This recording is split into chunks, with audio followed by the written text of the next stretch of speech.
People have expressed interest in knowing more about the broken contract rules, so I want to do a quick overview of the rule book so people know what it contains, why they should download it, and about getting involved in its development. So, the book starts, as one would expect, with a preface, which is an overview of the setting and what is broken contract. If you're wondering what broken contract is at this point, it is a action and adventure game. It is not just your standard miniature war game. It's not all just about combat. The game involves actions that you would expect to see in an action movie. You're able to do dive rolls, you're able to jump over things, you're able to throw somebody down an elevator shaft. These are the types of things that I wanted to be able to include into the game. You can even shout, stand down, or beg for mercy. There are a lot of options that have gameplay significance that people will want to explore, and it will really kind of set it apart from many of the other games that are out there, in my opinion. The table of contents, the book is about 40 pages at this point. The finished product will either be 32 or 48 pages, depending on how it gets pared down, how much art gets put in it, how many scenarios we add, and how much the developing your own scenario section needs to be expanded.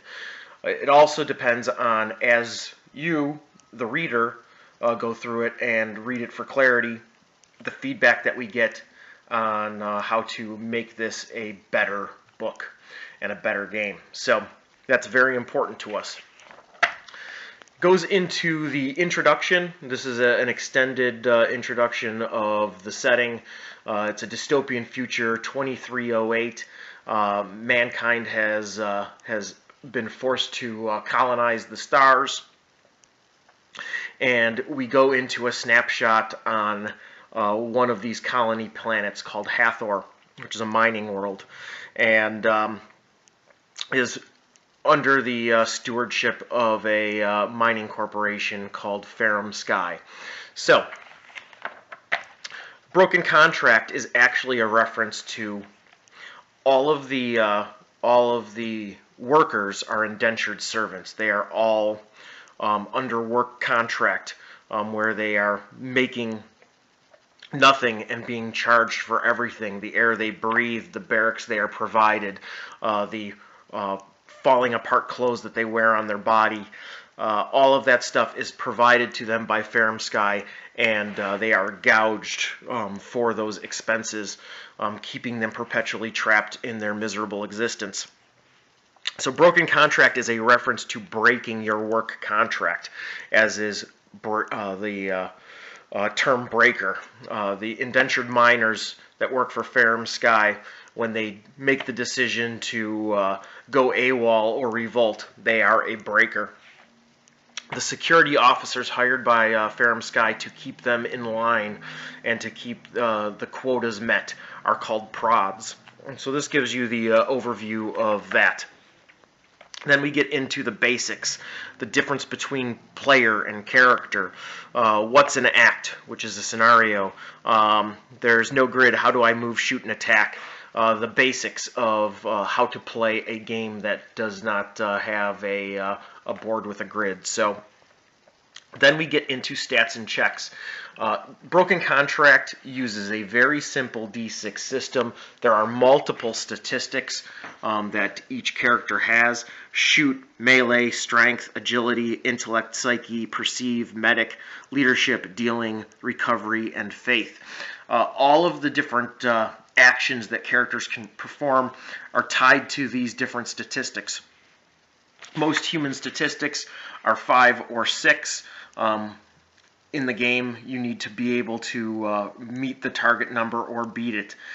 So most human stats are not the best. It is hard to perform actions without the benefit of modifiers, or rerolls. But you are able to pick out characters that have specialties, or you can personalize your own characters, so that Trust the Gen mod here has a strength of 4, which means that he is able to perform strength checks on a 4, 5, or 6. So we get through stats and checks, and then we get into the turn sequence. The turn sequence: draw for initiative, take action in initiative order, recovery and remove counters, start a new turn. Broken Contract uses a card system so that every character has their own unique turn. So that the character who draws, or the player who draws 1 for their character, is going to go first, and so on and so forth. There is a reroll that is mixed into the deck, so that every turn there is a good chance that somebody is going to have an extra bit of luck. So, you draw for initiative, you take your actions in initiative order. Every character has 3 action points, so they'll be able to perform all of their actions, or they can save their actions in order to perform interruptions. Then, at the very end of the turn, after everybody has performed all their actions, if anybody is stunned or unconscious, they roll to see if they get up. Any bookkeeping is done, and then finally you start a new turn and repeat it all again, drawing for initiative order again. So then we get into the actions and interruptions, and rather than flipping through this whole book for a moment, I'm just going to grab the play aid that I used at Adepticon.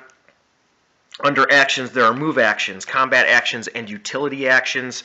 Move actions, some examples are walk or crawl, hustle, which is essentially like a light jog, rush, which is a full-on sprint, prone or stand, which is to go prone or stand up. Other actions include climbing, dive rolls, jumping. There are even more than that, but those were some of the key ones that were relevant to the scenario that we were using for the demo. Combat actions: strike, which is a melee attack, shoot, push, grapple, throw down, toss a grenade. Throwdown allows you to throw down a character and burn all of their actions in the process. Push forces a character to stumble D3 inches away from you, and that can also cause them to lose actions. One of the key things in Broken Contract is not only causing damage to your opponents, but also suppressing them by denying them actions. Utility actions are these action movie things that we're talking about. Carrying a comrade, focus, which allows you to burn an action to concentrate and have a better chance at performing one of your other immediately following actions. Putting restraints on a character, escaping from those restraints. Stand down, where you're demanding that a character stand down, and it can cause them to lose an action or even go prone. There are an unlimited supply of potential utility actions based upon the scenarios that we create for the game and that the players out there create for themselves. Some of the other common ones that are of relevance are things like picking up an item, opening a door, searching, or reloading. So then at the bottom of this, we go through interruptions. Interruptions are exactly what they sound like. A character is performing an action against your character, and you can, if you have actions remaining, interrupt that action. And in doing so, you can, fire into them as they're moving towards you. You can defend. You can dodge.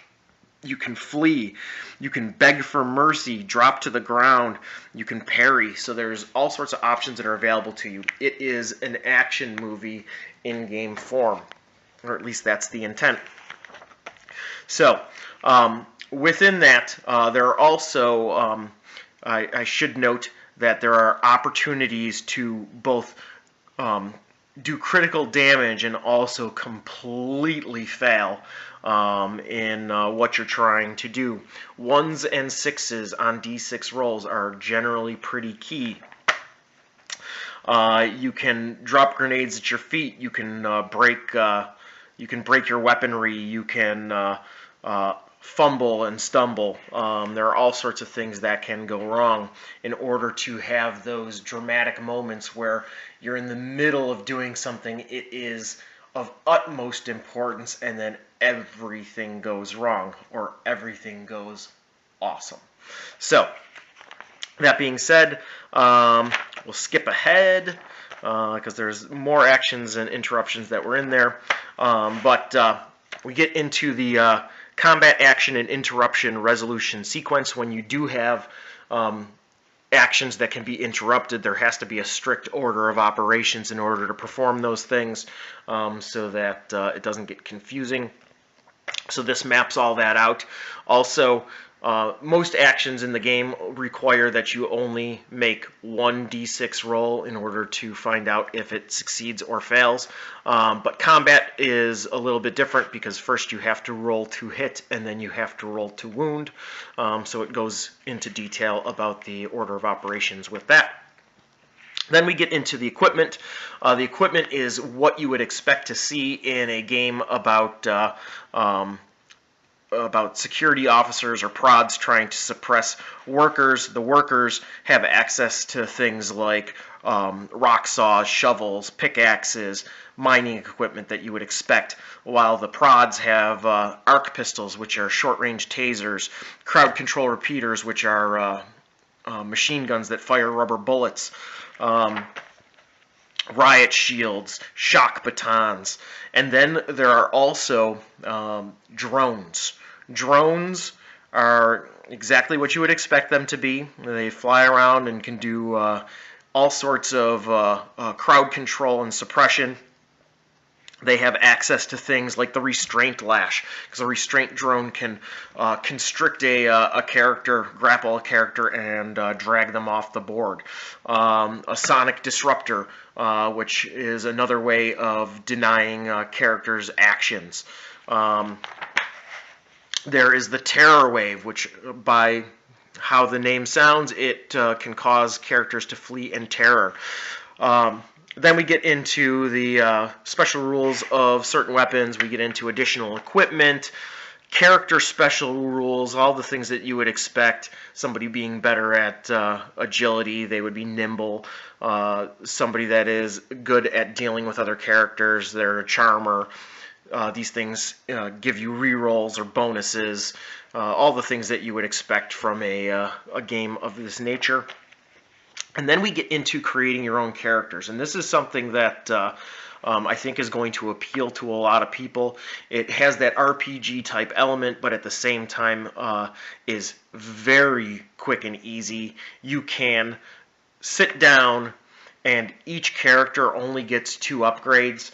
The chart has 24 upgrades. The first 11 are stat upgrades, and then the next 13 are special rules. But you can take the initiative deck and deal out 2 cards to each person, and those are the upgrades that they get, so that they can customize. They can have their unique characters, or you can allow each person to just pick 2 things off of the list. Gen mods are a little bit different. These genetically modified workers, they are able to pick 3 upgrades, but suffer from something called dependent, because they are pumped full of steroids and narcotics and are kept completely dependent by their corporate masters. So yeah, that covers that. Then we get into an introductory scenario. This is a standard situation where the characters have been pushed too far. They're working in a section of mine that is too dangerous, and they get pushed to the edge and decide to lash out. And there are a couple of pages of narrative. Ideally, if you've got it in you, the best way to do this is to have somebody read this stuff dramatically, to give everybody a sense of the setting, get them invested in what is about to take place. Then we've got the setup for the board. Now, in the pictures that you've seen online, you've probably seen all of the miniatures on fully modeled tables or table sections. instead of having to build your own mine sections, we're going to have PDF map sections so that you can actually play out on a printed board that allows you to get going without all of that hobby time invested. Setup tells you where the characters are supposed to go and how the action begins, and then there are special rules. In this case, usually they are actions for how to open and close hydraulic doors, or how to take a key card off of a character, finding stashed contraband that's hidden in the ore carts, all things that are specific to the narrative that has been laid out. And then finally, it talks about winning the game. Winning the game, you've got victory points that are earned for performing certain things. Point for each breaker who escapes, a point for getting the key card, a point for getting the stashed contraband, a point for stealing any weapons off the prods.